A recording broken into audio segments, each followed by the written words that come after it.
नमस्कार दोस्तों, मैं मोनिका जाखड़ अपने YouTube चैनल में आपका स्वागत करती हूँ। आज मैं आपसे चर्चा करूंगी आजकल की शादियां सफल क्यों नहीं है। आजकल की शादियां इसलिए सफल नहीं है, हर कोई पढ़ा लिखा इंसान हो गया है। पढ़ा लिखा होने के बावजूद उनमें अहंकार भी आ गया है। ये सब सोचते हैं कि मैं इससे कम कैसे हो सकता हूँ, मैं इससे कम कैसे हो सकता हूँ। अगर सहनशीलता ही नहीं रहेगी तो रिश्ते कैसे टिकेंगे। इसलिए इंसान को एक दूसरे के प्रति सहनशील होना चाहिए। कोई अगर किसी की बात सुन ले, दो बातें सुन ले, तो उसमें कोई छोटा इंसान नहीं हो जाता। अगर नहीं सुनेंगे तो रिश्ते बिगड़ेंगे और रिश्ते निभेंगे भी नहीं। आजकल क्या होता है, जब नई नई शादी होती है तो सब होता है, शादी के बाद सब मॉडर्न हो गए हैं। ये सोचते हैं कि पहले वाली संस्कृति और नियम ही नहीं रहे। नियम इसलिए नहीं बनाए जाते कि किसी को बांध कर रखा जाए, नियम इसलिए बनाए जाते हैं ताकि घर में एक मैनेजमेंट रहे।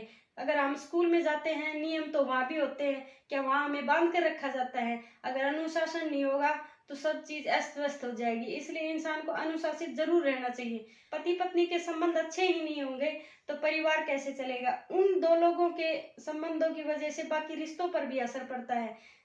दो लोगों की शादी नहीं होती, दो परिवार भी जुड़ते हैं। इससे दो परिवारों के बीच भी खटास और मनमुटाव होता है। शादी कोई मजाक थोड़े है, आज की और कल छोड़ दिया।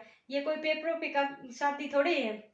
आजकल क्या करते हैं, आजकल मोबाइल का जमाना ऐसा आ गया कि लोग काम करके खुश नहीं, 24 घंटे फोन पे चैटिंग, व्हाट्सएप पे, इंस्टाग्राम पे, यूट्यूब पे, सब इस पे ही लगे रहते हैं। इन चीजों का यूज करो, लेकिन ये थोड़े है कि इंसान अपनी जिंदगी ही भूल जाए, क्योंकि अति हर चीज की जरूरत है। फोन 24 घंटे फोन रखने की चीज, फोन एक डिस्टर्बेंस की चीज है।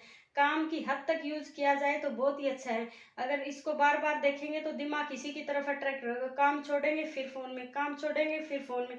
पहले लोगों के पास फोन नहीं होता था, कई कई दिनों में, जैसे बातचीत, कोई चिट्ठी कई दिनों में पहुंचती, फिर उसका जवाब कई दिनों में आता था। लेकिन आज फोन एक ऐसी चीज हो गई, अगर कोई छोटी सी भी बात हो गई, लड़की ने अपनी माँ के पास फोन कर दिया या लड़के ने और किसी के पास फोन कर दिया। इससे क्या है, इससे झगड़े ही बढ़ जाते हैं। जरूरी नहीं है हर बात अपनी बताई जाए। जब एक जीवन की नई शुरुआत हो गई है, नए घर में आ गए हैं, तो अपने नए रिश्तों को भी नए तरीकों से निभाना चाहिए। जब आप ही उन रिश्तों को अपना नहीं मानेंगे तो उस घर में टिक कैसे पाएंगे। हर छोटी छोटी बात अपने मायके में बताने लगे तो रिश्ते नहीं चलते। जब जब उस परिवार ने आपको ये कह दिया कि अब वो तुम्हारा घर है, तो उस घर को ही अपना मानिए। कोशिश तो करके देखिए। अगर आप अपनी कोशिश नहीं करेंगे तो दूसरों पे ब्लेम कैसे डालेंगे कि नहीं ये हमारा घर नहीं है। अरे अपनी कोशिश में कमी मत रखिए। अगर फिर भी कुछ गलत होता है तो आप कहिए कि यहाँ अच्छा नहीं हुआ, लेकिन अपनी कोशिश जरूर कीजिए। अगर बिना पेपर दिए ही एग्जाम में फर्स्ट आने की कोशिश करेंगे तो ये तो एक असंभव बात है। इसलिए अपने रिश्तों को अच्छे से निभाएं। आजकल के नव दंपति ऐसे हो गए हैं, किसी की बात सुनना जरूरी नहीं समझते। अगर छोटी सी बात हो गई तो उनमें अहंकार आ जाता है। अगर किसी की दो बात सुन ली जाए तो इंसान उस अगर झुक जाए तो उसमें छोटा नहीं होता, उससे उसका बड़प्पन ही होता है। किसी ने कहा अकड़ते तो मुर्दा हैं, झुकते हमेशा जिंदा इंसान हैं। तो इसलिए मुर्दा क्यों बनते हो, जिंदा बनिए और जिंदा रह के कुछ अच्छे काम कीजिए। काम ऐसे कीजिए, रिश्ता ऐसा बनाए कि लोग मिसाल दे। ये नहीं कि लोग ये कहें, दो बातें बनाए कि ये ऐसे हैं वो ऐसे हैं। तो अपने रिश्ते में सहनशीलता बनाए रखें। अगर आपके संबंध बाकी परिवार वालों के साथ अच्छे रहेंगे तो अपने पति के साथ अपने आप अच्छे निभाएंगे।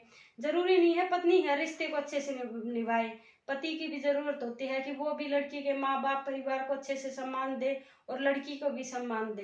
तो दोनों अगर एक दूसरे से पहल करके अच्छे से रिश्ते निभाएंगे तो ही रिश्ते निभाए जाएंगे, नहीं तो रिश्ते टूटते देर नहीं लगता। धन्यवाद दोस्तों, आपको मेरी वीडियो कैसे लगी जरूर बताना।